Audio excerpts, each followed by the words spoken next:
Thanks to some lusty blows there by Hardik Pandya and Karan Pollard, 170 for 5 is where Mumbai Indians have reached at the end of their 20 overs. That after they had a subdued sort of a start of their innings versus Chennai Super Kings. Suryakumar Yadav, the top scorer, with 59. Krunal Pandya also chipping in with 42. The standout bowler there, Imran Tahir, picking up one wicket, giving away just 25 runs. But as I said, it was that last over, 29 runs that came off it. Dwayne Bravo had the ball in his hand. Ajit, has that turned things around? I'm looking at the last 5 overs, 77 runs. Is there a game now to play for? 29 of the last out of those. So, Mumbai is now, that is the score Mumbai would have wanted at least a 170, which they've now got, thanks to Hardik, Krunal and Pollard towards the end there. So, I don't know whether it's a winning score. It looks a great pitch, smallish ground, lots of dew.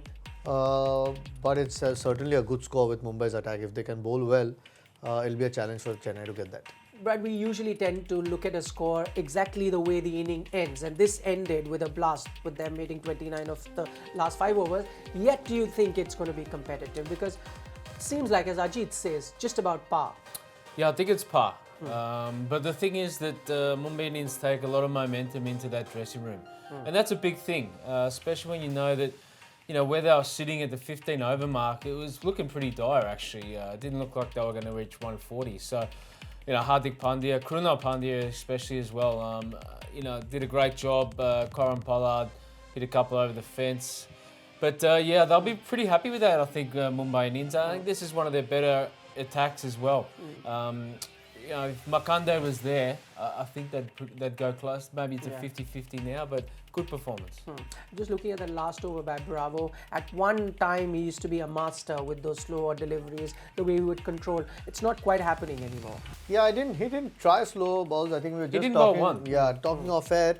Just having thought over it, it's probably, as a bowler, you won't, to these guys, you may not want to bowl a slow ball, as good as he is. Plus, maybe the ball's a little bit wet. It doesn't dip as much, because it's wet. Even the Yorkers sometimes, they don't get that dip. When the ball's a bit older, you get a little bit of dip and then becomes sometimes harder to get under it, the Yorker. So, and you're so deep in the crease, it's turned a few of those into half volleys. So, slow ball could have been an option, but it's a big risk against these big hitters, because the ball's not really stopping, and unless you bowl a really good one where he's not picked it, it was likely to go out. So I think Yorker was probably a better option.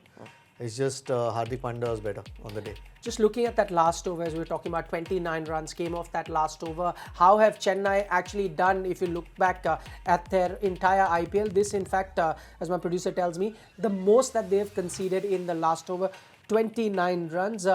Usually they don't tend to do that. That's how good they are. Ajit talks about that dew. We saw one no ball as well. Yeah. Maybe that is also another indication slipped out of his hand. I think that's a real good indication that there's a bit of dew around. Normally Bravo's a pretty good executioner of the Yorker, and for him to miss that far, it looks like it's slipping off. And even that one that went for 6 off Hardik hit, that's a good indication of dew as well. When you can get bat speed and the ball slipping off the bat, it generally carries over the fence. Miles, went hard and went flat and hard. So that looks like it's pretty good for batting from what I can see. Okay, we'll take a few questions as well from our Facebook Live. Mangesh has an interesting question, Ajit. Mangesh Kulkarni. He is of the opinion, why don't Mumbai Indians even try in the first 7 matches of the season like they've done now? Yeah, the lower orders really bailed them out today. Krunal Pandya, I think there's some serious questions on the batting order as well. If you can't hold back the likes of Krunal Pandya, we've seen how good he is. He gave them a bit of momentum with Suryakumar Yadav, who batted really well again. Those guys, I think, need more opportunities without having the pressure of being 3 down at that stage. Maybe Krunal has a real case of coming number 4. And then you've got the likes of... So that's why I feel Yuvraj needs to maybe float a little bit in that order and not be a set number 4 with the way he's going. I think at the moment these guys are batting better than him, or just in that particular stage of the innings, much more freely. They can hit a boundary every over, which UV has sometimes found difficult against certain bowlers.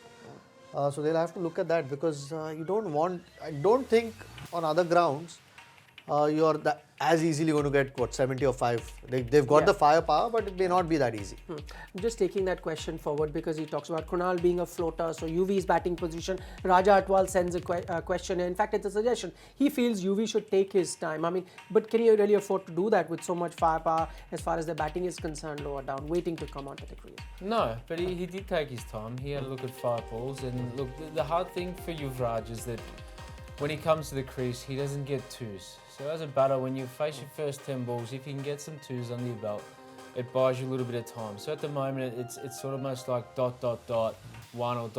4. And if you don't get that boundary, then pressure builds. So, yeah, and that's just physical stuff as well. I mean, it's not at the prime anymore where you can get up and back down the wickets. You can see Dhoni, every time Dhoni comes to the crease, just chips in the mid-wicket gap, runs 2.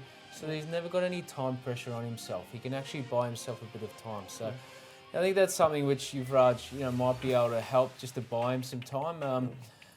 The problem in this game is that you can't buy yourself too much time. I mean, if you buy yourself too much time, then you're leaving the likes of Krunal, Hardik, Pollard only facing X amount of balls. And as Ajit said, that's not going to happen every time. I mean, not just UV. I think even Rohit and maybe De Kock to a certain extent. I think those two, such key players for them, haven't really fired. I know De Kock had that innings of 60, I think, once, but. These sorts of games when you're down, you want a start. I mean, Rohit didn't look the normal Rohit Sharma that we know. I mean, Hasn't so far in this IPL. Yeah, I know he can turn it on, but they need him to turn it on quickly. Satish Swaminathan has a question for the two of you. I'll take your opinion first, Ajit. He reckons Imran Tahir could have been a better option right at the death to bowl the last over than Bravo. I think Imran Tahir finished his 4, didn't he? No, that's what he said. Should have waited for him to. I think he put the brakes on at that point. Look, I think there'll be lots of other teams where Hardik Pandya and Pollard or someone like Krunal will take them down. They've got the necessary shots and the ability to do that, especially Hardik Pandya towards the end there. So I think Bravo is his best option. He's been doing that job for him. For couple of years now for Chennai, and before that for other teams. So last game he won them the game by bowling that last over. So in this format there is going to be a few bad days. He came up against a batsman who was too good on the night. Ajit? Yeah, I agree, 100%. I mean, you've got a role to play, and some days it's your day, and some days it's not. It's as simple as that. Again, almost MS Dhoni's sort of style of leading. Chahar today doesn't finish his 4 up front, doesn't even think of bringing him back. Mohit Sharma, and I know that's the way he's gone throughout his career, and obviously it's worked for him. Just sitting here, you sometimes feel that maybe he can go away from his norm and maybe take a chance on some of the guys who he thinks can't do the job at that point. But that's his style of leadership. He has that formula that he tends to follow. But there's a limited success, you can say, against Chahar. I know he just went for 7 and over, but we were talking about how you need to attack him. And they did try that. Just the fact that he didn't bowl out his 4 overs is some sort of a success there. Yeah, I don't think they tried hard enough, to be honest. I just really didn't see some ambition from Rohit. I thought he could have been fraction more aggressive, but maybe he's fighting a little bit of form or just trying to get into the competition. Quentin got out early. Surya Kumar Yadav came in and played pretty well, but really at the end of the power play, they're only about 6.5 runs and over.